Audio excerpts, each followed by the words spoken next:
Hello and welcome to Wolfman Gaming. This is my Ghostrunner 2 walkthrough and this is mission 11 called Pillars of Creation. And as you can see by the runtime of this video, this is by far the longest level in the entire game. And in this level I highly recommend that you try to kill 5 enemies with your crotch rocket. And the way to do that is let it or drive it towards them and jump off the bike so the bike hits the enemy, like I did with the tentacle before going into this yard. And if you do that with 5 enemies, you will unlock a trophy called Bike-mageddon, which of course is a little homage to the Carmageddon series, which was for any young viewers out there, you may not have heard about Carmageddon, but Carmageddon was a bizarre racing game where you could play as either a male or a female character called Max Damage and Diana, which quite fun names, and you drove these bizarre races that were more about crashing and killing your opponents than trying to get to some sort of finish line first. And don't worry, there's nothing wrong with the video. This is a choice on my behalf, because as you can see, this video is 30 minutes and change. When I had cut this video initially, it was almost 40 minutes long. Because as I said, this is a really big level and you spend a lot of time driving the crotch rocket. So in order to make this a bit more effective, first of all, I could have driven all the way up here, not left my bike all the way over here, but that is my mistake and I apologize for that. But all these driving sequences, because we are heading to 3 different towers where we are, because we want to cross that bridge that we were just by, and it's blocked by 3 big metallic tentacles. And in order to be able to cross it, we need to go to 3 different towers. And these 3 towers are quite far spread apart. And you have to drive in between them. And in order to keep the runtime down, by the way, quick note here, you're gonna see a very odd transition. Because I'm gonna park my bike here and jump down and grab that memory shard. But there is a wheel enemy just over to my left. And what happened, the very second I picked up that memory shard, he ran into me and killed me, and this is where the checkpoint drops you off. In that little house, if you're going for it, there is a challenge in there where you do a run with the motorcycle. I recommend you do it even if you're not going for the platinum, but it is quite a fun challenge. It's one of those challenges in this game that doesn't feel like so much of a chore. And the good thing about doing the challenges, even if you're not going for the platinum, if you want to buy upgrades, when you get the gold medal, you get 3,000 credits and also you get memory shard. So that is also a way to pick up more memory shards if you want to. And I'm not entirely sure how it works, because there is, if you get a bronze medal you get 1,000 credits, and if you get silver medal you usually get 2,000 credits and also memory shards. So I don't know if you get the gold medal, if that means that you get 6,000 credits and 2 memory shards. I actually forgot to look that up when I did the challenges. I was so focused on just beating them and also going for all the collectibles, of which there are not a super huge number. And that is something I'm not sure if I've mentioned this before. By the way, there I made a mistake. I just blitzed through or blasted past the first tower. Where you saw me stop the motorcycle, that is actually one of the towers. I will be heading to that after this one. Don't know why I didn't go for it immediately. Probably due to it would have been the most effective way to do this, but I've done this the same way I did on my first playthrough. By the way, up here, this is what I mean. Just jump off the motorcycle, let it run into the chook, and do that 5 times with enemies, or do it 5 times with that chook if you want to, and you will unlock the trophy bike Carmageddon. And I was talking about Carmageddon and what a bizarre game it was, and it really was. And also I know I read once that the guy, because in Carmageddon 1 they had 2 live models, because much like the Doom games, you saw Doom or Wolfenstein, you saw a little avatar of your player down at the bottom of the screen. And in Carmageddon 1 that was actually a live or not a live video, but live action video was what I meant.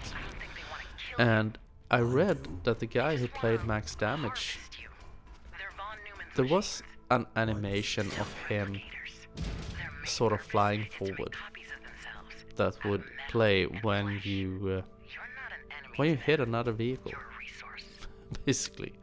And what I read was that when they were filming him, apparently that dude was more or less insane.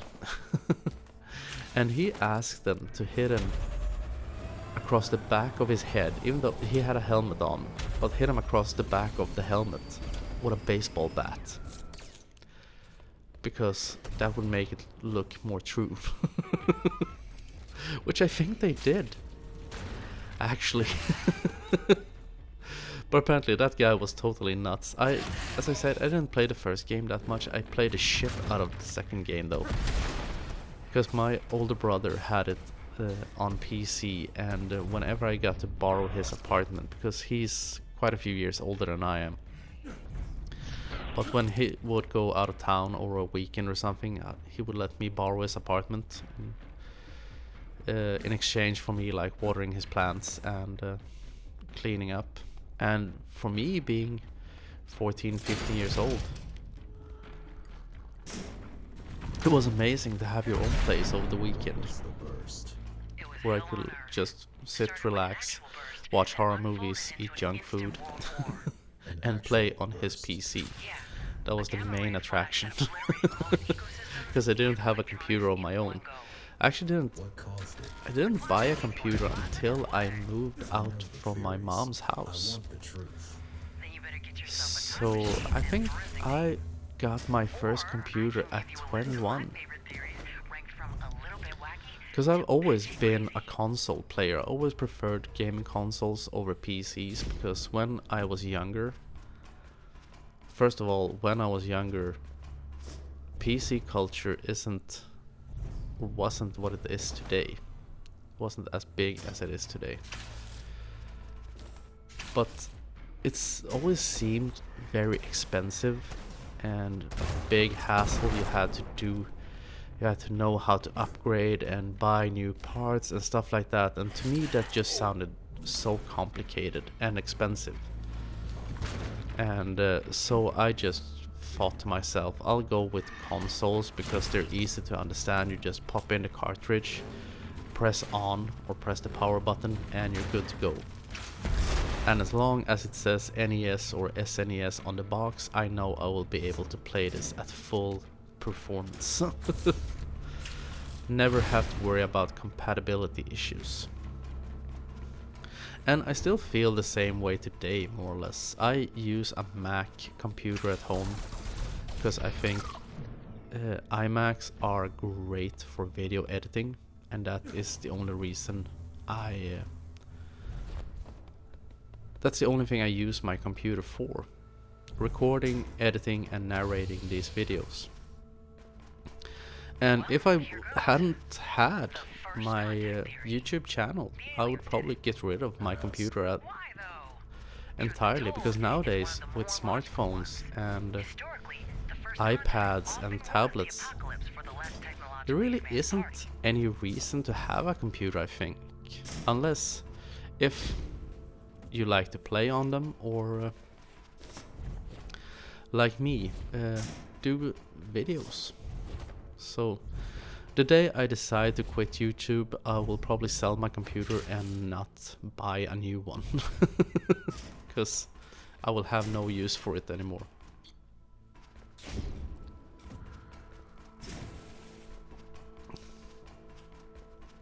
But going through this level, if you're supposed, maybe I should go back to this game a little bit instead of just talking about my youth. In this level, these 3 towers, as I said, that you have to go to remove the 3 tentacles. You can take these towers on in whichever order you wish. Just like in Mission 4, the Hacker's Den, the game allows you to do it in any way or any order you wish. The only reason I go through it the order I do is, as I think I said back in Hacker's Den, and if you are a long time watcher you know this about me, I'm a creature of habit. If I find a good path, I tend to stick to it. And also I think this is probably the easiest order to take them on as well. But by this time, now we are we're at the 11th level of the game, so we are heading towards the back end of the game. There are 18 levels in total, so we are past the halfway point, and I'm guessing at this point you should be quite well versed in how this game works. And hopefully, if you think this game is still hard, my videos are helpful. But when we get to the top of each tower, we need to head into this version of Cyber Void, where we will release the tentacle. And while we are in these parts of Cyber Void, we get contacted by Madhu the Dismantler. And this guy has some kind of messiah complex. He is one of the antagonists of this game. There you see him on the left side of the screen. He's the next boss no, I tell a lie, he's not the next boss we will encounter. There is one in between. But he is by far the most challenging boss in this game, I would say. Biggest hurdle to get past. But I think his boss fight is mechanically, it is my favorite one in this game, because it is really intense. It's quite high paced. And as I said, it's very challenging, but we'll talk more about that when we get there. I'm not gonna get ahead of myself, but it's so much fun. I love every second of it. But either way, that's the first tower, and after that is completed, you get a little cutscene where you see one of the tentacles disappearing. So now we are gonna head back to... no, we're not. We're not gonna head back to... By the way, there is another one. So, if you haven't unlocked Bike-Mageddon by now, I recommend now is the time to do it, because we can, so to speak, throw our crotch rocket another chook right there. I failed to do so, of course. But yes, I'm not gonna rant on about it, but make sure to pick up Bike-Mageddon while you're in this level. I think this level is the last chance you will have to unlock it, because you will not get any more chances to do so. Because that is something I think is a bit of a wasted opportunity when it comes to this level. Because, and that is also a reason why I decided to speed up the transport in between these towers, because that's all it is. Because this... And I think it's super weird. Because when you're driving in between towers, as you've seen in these videos and you will experience for yourself if you're playing the game, if you're playing along with this, there is nothing in between these different towers. All you do is drive. And I think that is so weird. Because if you do a big open level like this, if we compare it, for example, to Metro Exodus, the two big open levels there called Volga and Caspian, there are encounters here and there. The levels are not littered with them, because that would be too much. But I think they have a great balance of having these small little encampments of enemies or little clusters of mutants and stuff like that. And I think that is why I think this level is super much fun, or at least I thought it was the first few times I ran through it. As I've said, I played through the game multitude of times, like 6 or 7. And when you're at playthrough 6, I think that's when this level just becomes a chore to get through. I've played through it again on my last full playthrough, I think it will be, because now I'm just gonna do chapter select so I can get the enough credits to be able to buy all the chips once again and hopefully unlock that trophy and put this game to rest until there will be some kind of expansion released for it. I know, because they have released the season pass and they will do like different skin upgrades for Jack's hands and his swords, or his sword, different cosmetic upgrades, and also for the crotch rocket. And I put the season pass in my wish list because it costs 200 Swedish crowns, which is around $20 or perhaps 15 pounds. Something like that, 14 perhaps. And I think that is a bit expensive for just cosmetic stuff, and also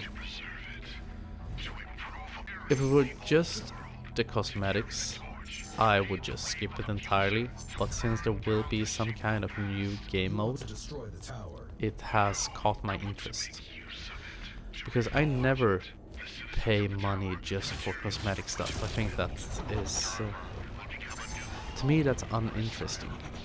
Like, give me a new game mode, give me new levels, whatever. Then I'll pay. And I really hope that they will release some kind of big expansion. Doesn't have to be like Project Hell sized, even though I would love if they did. Because Project Hell was so much fun. Like, maybe play as one of the antagonists of this game. Perhaps play as Mitra, the resurrected main antagonist.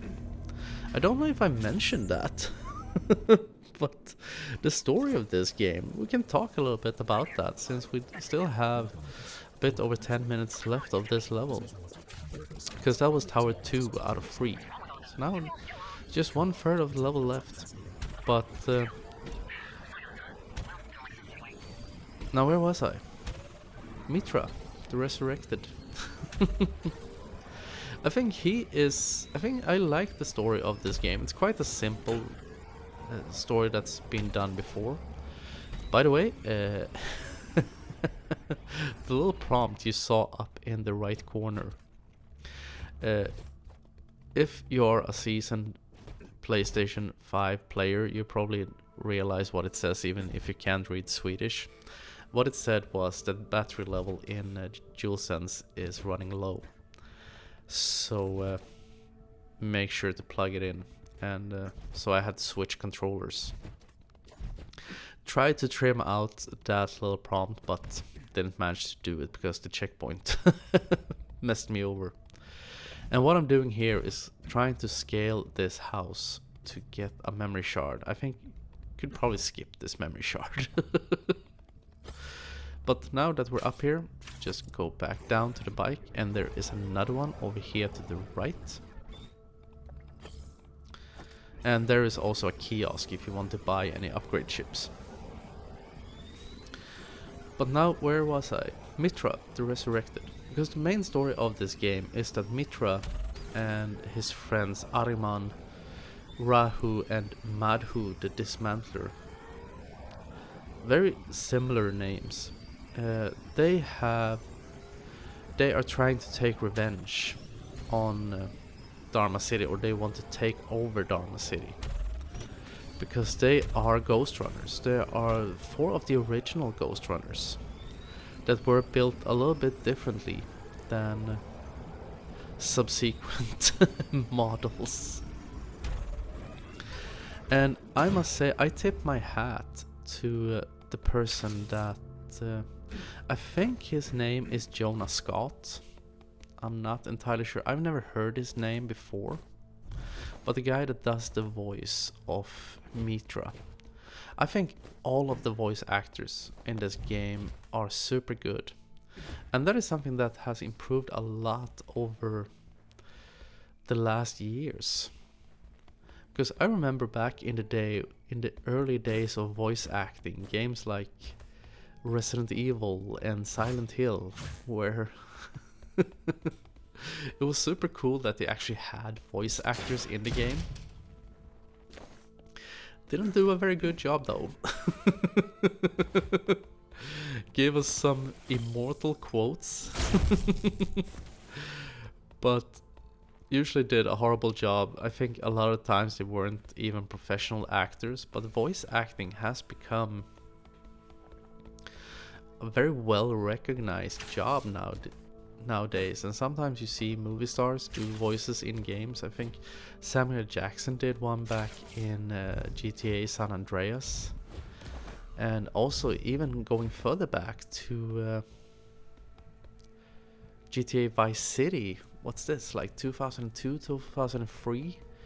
Like 5 years after Resident Evil, you had Ray Liotta, for example, doing the voice of Tommy Vercetti in, as I said, in GTA Vice City. I think there were other famous actors in that as well.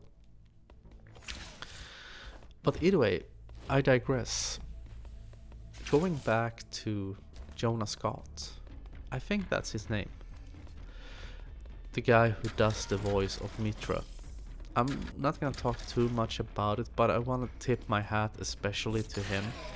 Because everyone does a bang up job, but I think he goes above and beyond with some of the lines of of his character. He really is great at making you understand how he feels. To keep it spoiler free, so to speak. And these tentacle enemies are super annoying when you run out of shuriken energy. You can run up to them if you're really quick. You can dash up to them and take them out without the shurikens, but I'm not very good at it, and so just run along chasing after them like an idiot. And once again, one enemy has fallen down here. Only time it has happened. Over 6 playthroughs, that has never happened before or since. You sure you want to go back to that? Well, you never answered. Because it doesn't matter. And talking about the voice acting, I think also the script writing in this game is very well executed as well. Because when you're out in these outside levels, Jack has continuous communication with Kira, the hacker, and Kira is a bit of an oddball. Because during these levels, she starts asking Jack a lot of questions. I'm not gonna go into detail about the nature of the questions. Maybe you've heard some of it over my or beneath my incessant yapping through these videos. But she is weird, and some of the questions Jack starts asking her, like, is this some kind of test? And she's like, no, just wondering, just curious.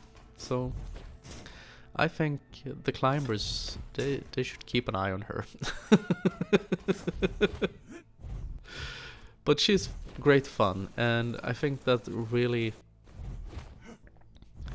it is a great, I talked about, I really like how they tell the story for throughout most of this game, where it's just handed to you by conversations or through conversations in between characters, because that keeps the momentum and the flow of the gameplay going at all times. Not a super huge fan of the whole hub thingy, but it is just a minor thing, and I think out of the games I've played that came out in 2023, this is by far, I would say, one of the absolute best games I played. I didn't play that many games during 2023, and a lot of that is to do with I bought a Nintendo Switch during the spring of 2023, and I bought Legend of Zelda Tears of the Kingdom. And I'm an old Zelda fan. I think Zelda Ocarina of Time is one of the best games ever made. Also a huge fan of Twilight Princess and A Link to the Past. Did play through what's it called? The prequel to Tears of the Kingdom. Never mind. But I played through Tears of the Kingdom, and I must say, yeah, it was fun, but I'm not super impressed with it, which a lot of people would think is fighting words, but it is my opinion, and if you think it's the greatest game of all time, I'm happy for you. Then you really felt that you got a bang for your buck. And so did I, of course. It is a really good game, but in my opinion, I didn't think it reinvented the wheel in any way, shape or form. The biggest problem I had with that game was, for a long time, I felt very much like the underdog. I started avoiding encounters because I knew I would most likely get my ass handed to me. But after a while you get to a certain point where you have reached a level and you have gear that suddenly turns the tables. You get better armors, you get the Master Sword, which is something I feel you have to have more or less to enjoy that game. And you start building up, you have a lot of resources and good recipes, and you can fast travel in between stuff, and then the game becomes more fun. But one thing I really loathe about that game, and if you're not a hardcore Zelda fan, boy or girl, you probably agree with me, and that is the Lionels. Because I enjoy a mini-boss as much as the next person. I did not enjoy the Lionels. And I remember in the previous installment, I became really good at fighting Lionels, actually. But in this game, I couldn't really find my groove with them. And also, I think they are way too tanky. I don't know why someone over at Nintendo decided that they were supposed to be that tanky. Because whenever you decide to take one on, it feels like you're fighting it for 30 fucking minutes. Like, you could beat this level faster than you can beat the Lionel in Tears of the Kingdom. That's what it feels like to me. So I think they should have nerfed them a bit, because it really took away from my enjoyment of the game. But either way, it is a huge game, and I did sink a lot of hours into it, so I didn't play very many games for PlayStation, but I really got a bang out of my Nintendo Switch. Played Metroid Dread and Metroid Prime Remastered. Metroid Prime Remastered was the first game I bought for the Switch, and oh my god, I think it's 20 years almost since the original game came out, and it has aged like a fine wine. Still super fun. But either way, now this bridge is free and we can just head for the exit. And I want to thank you very much for watching, and I will see you again in my next video. So until next time, this is the Wolfman signing off.